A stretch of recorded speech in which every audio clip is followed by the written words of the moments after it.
Brexit Live, Boris ignores Gove's plea in crucial vote, huge free trade deal today. Boris Johnson has ignored a cabinet backlash and thrown his support behind Liz Truss to press ahead with an ambitious zero-tariff trade deal with Australia starting today. The Prime Minister chaired a crunch cabinet subcommittee on Thursday to continue talks over the prospects of a lucrative deal that has so far heavily divided his cabinet.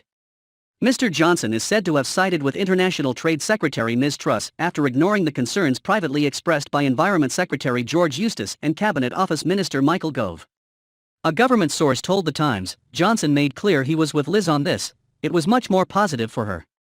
Another inside source said Mr. Johnson had thrown his support behind Ms. Truss and wants her to push for an ambitious free trade deal with Australia. The International Trade Secretary is due to speak to her Australian counterpart Dan Tehan later today, having been handed the green light. The Prime Minister also reportedly spoke to Australian counterpart Scott Morrison about the possibility of a free trade deal between the two countries.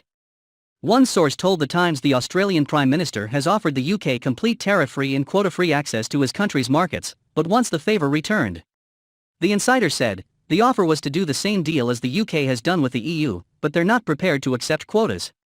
If that's what is on offer, they'll walk away. A deal with Australia would provide Australian food exporters with the same terms as those enjoyed by the European Union, and in an effort to calm fears over the impacts, a transition period of between 10 and 15 years could be in place before the zero-tariff regime kicks in. But this plan has faced a furious backlash from farming groups throughout the UK, who have warned their industry could be seriously undermined and see them struggle to compete with cheap imports. Despite this, Mr. Johnson is understood to be convinced the deal will provide Brexit Britain and its farmers with huge opportunities, and is hopeful a deal in principle can be signed off before the G7 summit in Cornwall in 4 weeks' time.